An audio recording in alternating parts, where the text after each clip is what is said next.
So for today's topic, what in the Norwegian is going on here? So we have a honestly pretty insane and sensitive topic to go over in today's video. By the way, that is going to be your disclaimer and your trigger warning.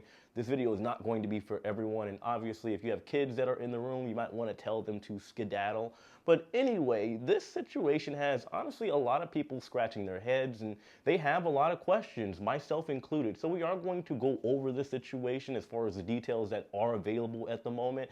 And at the end of the video, I do want to give a warning that I do often give on this channel for everybody that does cruise, so make sure you stick around. There was a cruise that recently took place in the middle of January here in 2025 involving the Norwegian Escape cruise ship. By the way, side note, I used to work on that ship in a Broadway show called After Midnight between the dates of 2018 and 2019.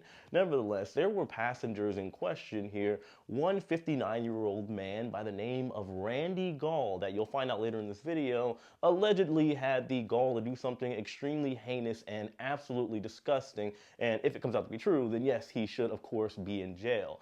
He would be sailing with an acquaintance. We don't know her name. We're going to call her Jane Doe. We don't know how close they were, but the fact they're saying acquaintance is kind of an indication that they weren't friends, they weren't lovers, or anything of that nature. Nevertheless, they still sailed on the ship together, and Jane Doe, upon arrival into the cabin or stateroom, asked the room steward if they could separate the beds. On January 15, 2025, the Norwegian Escape would dock or call in a Mexican port. Seeing as the ship sailed from Miami, I'm going to assume it was either Costa Maya, Mexico or Cozumel, Mexico. There, Randy Gall and Jane Doe would disembark to enjoy the port. There, they would consume some alcoholic beverages. According to the report, Jane Doe allegedly had 2 alcoholic beverages, and when she got to the third, she felt so intoxicated that she could not finish it. Then you had Randy Gall and Jane Doe that would go back on board the Norwegian Escape, and a lot of time would pass. We wouldn't have any, well, at the moment, there's no updated information as far as what took place in between all of that. All we know is that on Thursday morning at approximately 1 a.m.,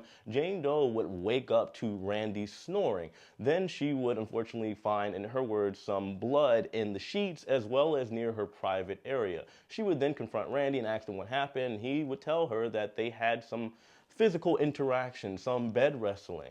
Jane Doe would then go down and tell security, and when the cruise had concluded and arrived back in Miami, the Miami-Dade Police Department would get involved, and they would take Randy in for questioning. During the questioning, 59-year-old Randy Gall from New Hampshire would also admit to the police that some physical activity did take place on board the Norwegian Escape, and naturally, as you could imagine, they would then arrest Randy. After he was arrested and had his Miranda rights read out to him, he would, of course, exercise his right to remain silent because he would want his attorney. And at this point in time, he is still in jail with no bond. Randy is facing, I don't know if I can say here on YouTube, let's say grape charges and assault of the worst kind. I'm not exactly sure how many years in prison he would get for this, but as you can imagine, this is extremely serious. But that is all the information we have so far on this particular situation. That being said, let's go ahead and dive into all of this. I may be making an unpopular opinion here personally, but I am somebody that believes that with all crimes, you are innocent until proven guilty, and of course pending a very thorough and straightforward investigation. Unfortunately, when it comes to situations, allegations, and charges such as this, you are typically guilty by court of public opinion. There's a lot of people out there that want to play judge, jury, and executioner without knowing all the facts and not being involved at all with the entire legal process. That being said, as far as this entire situation goes, like I said at the beginning of this video, I do believe that there is some questions that a lot of people are asking.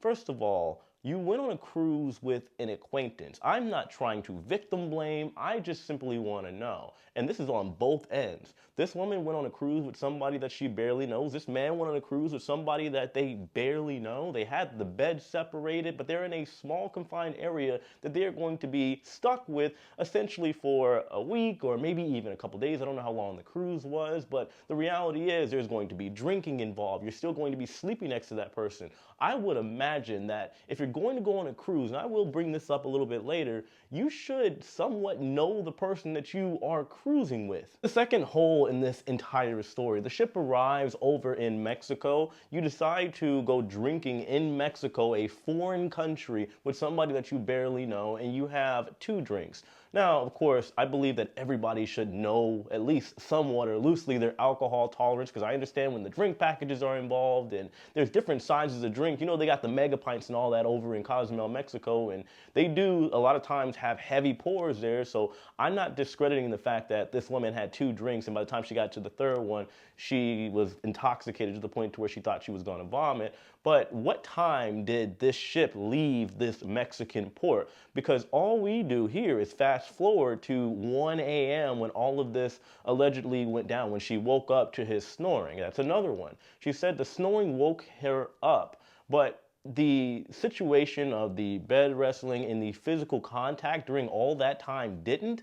Also, when it came down to her going to security or whoever it is that she told, did they come back up to the room, and did somebody else, a third party that is not affiliated with the two, see the blood stains that were inside of the bed sheets? Did they see anything else as far as gathering evidence? I would presume potentially maybe they did, otherwise they wouldn't have arrested this man, or maybe they would have. But nevertheless, to me personally, there are a lot of questions that need to be answered. And I do want to be very, very clear here.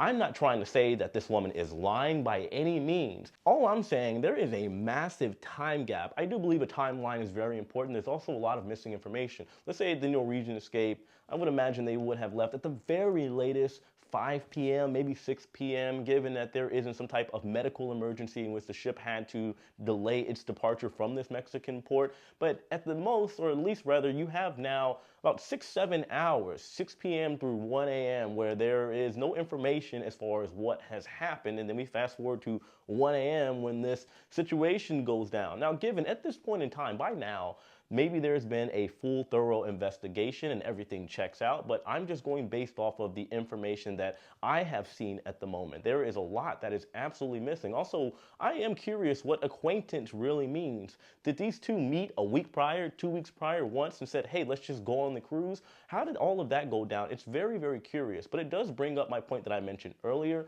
Please, guys, be very, very careful about who you cruise with. You guys know I cruise a lot. You know I am very social, and I am also a people watcher. I'm not afraid to admit it. Whenever I go on a cruise, a lot of times I'm somebody that will just hang out in the most non-creepy way ever over at the cruise terminal and just watch to see who's boarding, see what the vibe is, seeing what kind of passengers that are going to be on this ship that I'm about to disembark.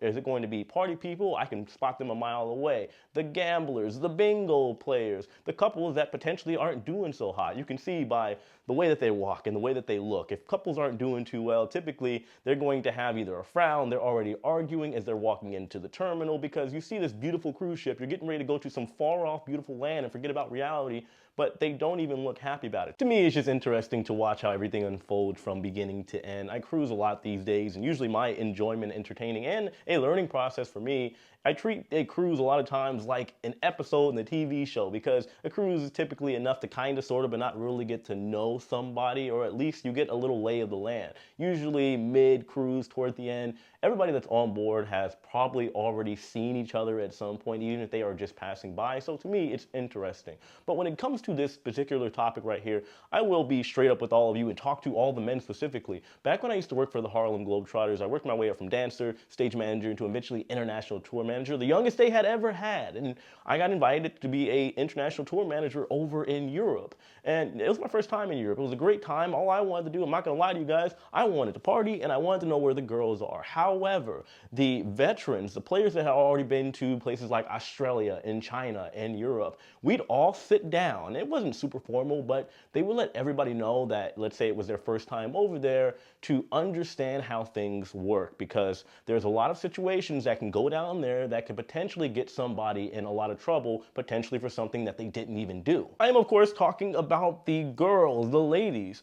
That was me as well. Back then, I was working out every day. I had long dreadlocks looking like a black American Tarzan. And yes, I was a little bit of a party animal back then, but thankfully there were people that taught me the way, because what will typically happen, I learned when I became a tour manager over in Europe, is that you will have some people that see the Americans and the 7-foot tall players as potential targets. They'll see them at the game and literally scope them out, go talk to them, give them the number, and these girls will be at the hotel before we even got back there. They go upstairs and lo and behold, this lady is saying that she has been assaulted in the worst way, and now we got to deal with police. Ladies, gentlemen, everybody in between, please be careful out there. Be proactive. Even when I was an Uber driver years ago, the amount of women that would just randomly get in my car and I would try to confirm their name. They'd say it's their name, and the next thing I know, we're driving, and then they'd come to find out they're in the wrong car, and they just said what they need to say for me to get the driving. And now that potentially comes into a situation that could have been avoided altogether.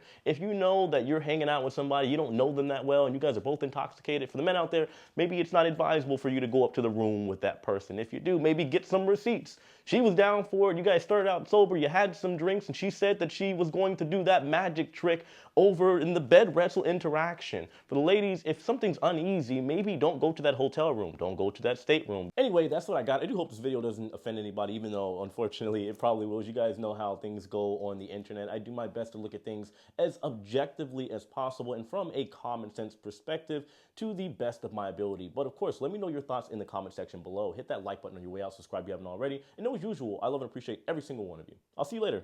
Take it easy.